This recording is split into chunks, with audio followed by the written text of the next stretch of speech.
Hello, my UK basketball memories.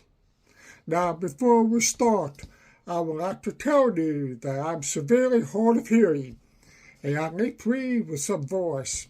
I have some hearing, but not much. Hope you can understand me, okay? Okay? All right.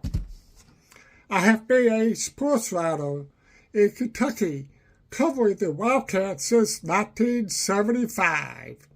I wrote columns for the school newspaper at UK. It came out every day. I also wrote for the Cat's Paws magazine for 13 years. And I got to meet all kinds of people, ranging from Adolph Rupp Jr. to Cliff Hagan, to Joby Hall, to Rick Pitino, to Thomas Smith, to John Calipari. I have hundreds of stories over the years, and nearly all of them were published in a series of 6 books that I have written about UK since 1991. Overall, I've done over 80 profiles of different people associated with UK sports in my 6 books. I now have a new 408-page paperback, and the title of that book is Forever Crazy About the Cats. Okay? And here are some tidbits that I would like to share with you. 1. Getting my first plus pass for a UK basketball game, and that was in 1975. It was a struggle. I was a student at Somerset Community College at that time, and our basketball team was scheduled to play the University of Kentucky Junior Varsity team. And I was trying to figure out how to cover the game at Memorial Coliseum as I wrote for the school newspaper. Anyhow, my friend and I went to a UK basketball game as a student. And Kevin Greavy was shooting downtown jumpers.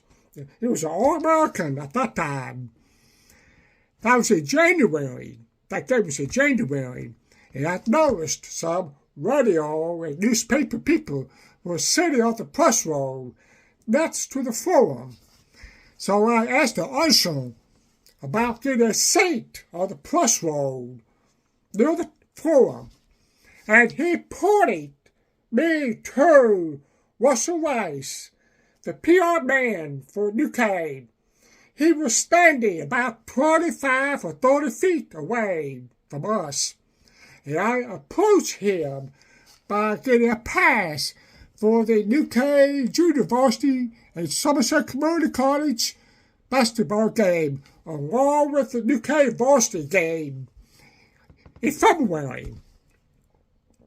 It sure was a very awkward moment, and I will never forget that. And I will let you read the rest of the story in the book. All right, second tidbit, my all-time Kentucky Wildcat favorite. How about you? Well, for me, it's Dan Issel. I interviewed Issel for my third book at his father-in-law's house near Harrisburg Road. He was living in Denver at that time. So anyway, if I interviewed, he sat on a recliner, and I sat on a couch. The new house was not completely furnished. And he talked about his days with the Kentucky Colonels, a pro basketball team in Louisville.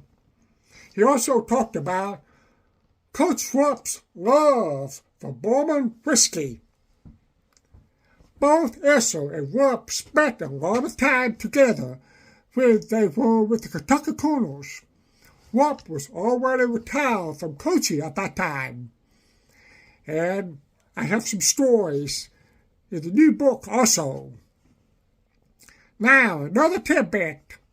My latest book begins with the Wildcats during the middle 1950s. Did they win a national championship during that time? Yes, they did. The 1957-58 Wildcats. Andrew Smith, a future NBA standout, was on that team. He's a very humble man, and I talked about him in the book. Now, the new book also covers very popular team, the Vaughts of 1965-66. I have stories about Louis Dampier, and he's also one of my favorite Kentucky Wildcats. Well, Louis Dampier and Coach Rupp first met at Memorial Coliseum during a visit. They shook hands. Dampier was really surprised by that Coach Rupp handshake was real soft. Because of Rupp's tough reputation, Dampier thought Rupp's handshake will have a real tough grip. Now, also, Dampier talked about a practice that he had one time, and Dampier said he offered any advice or suggestion to Coach Rupp about a particular play during practice. And oh boy, Coach Rupp did not like it at all.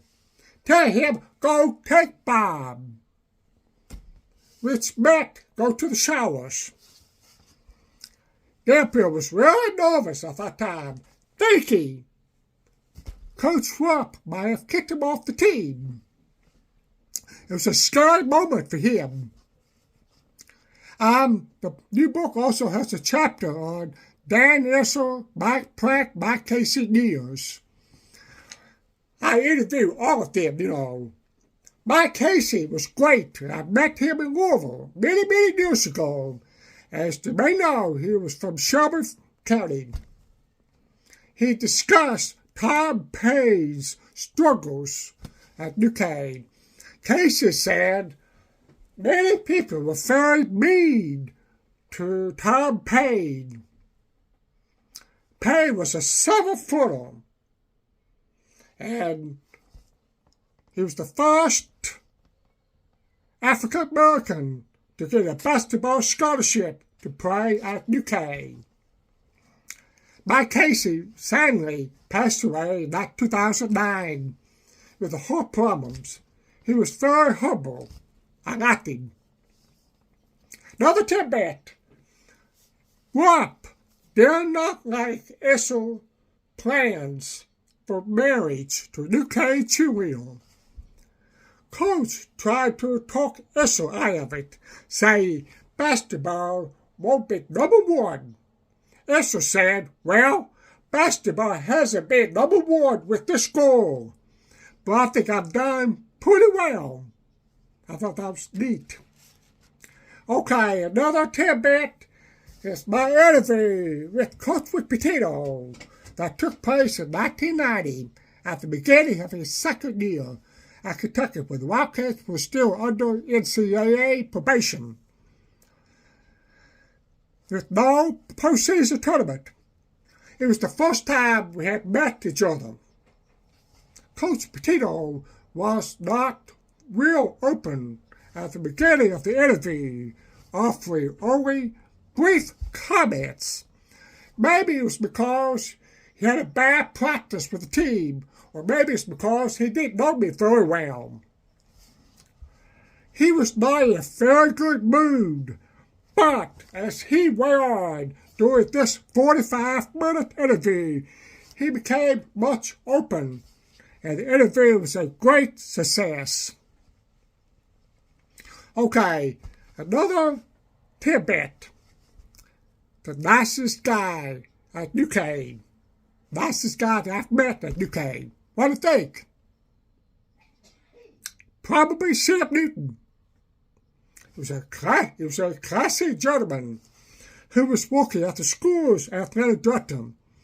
And it came to UK 1989, when Kentucky was on NCAA probation for rules violations. He had been coaching at Vanderbilt. I've had at least 3 exclusive interviews with him, all of them over 30 minutes. One in Nashville, one in London, Kentucky, and one at Memorial Coliseum.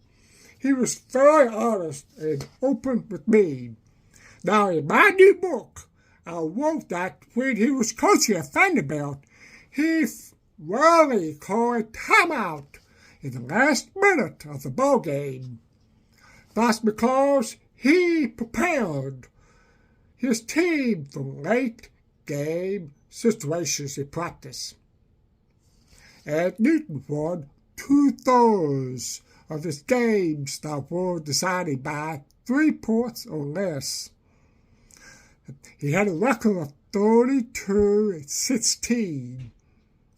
That's very impressive. He was a well-respected coach, probably somewhat underrated, even though he won several SEC Coach of the Year awards. Okay, before I finish, I would like to point out the new book also has some football stuff. 3 or 4 chapters, mainly about coaches Fran Closey and Joey Claiborne. I also have a chapter of former All-American Ray Correll, who played for Coach Bill Bright. There's some really good stuff in that chapter. I also have some stuff about Coach Mark Stoops. I will be interviewing him sometime in spring for my feature article in the Kentucky Living magazine. And the new book also discusses my personal struggles as a sportswriter because of severe hearing loss.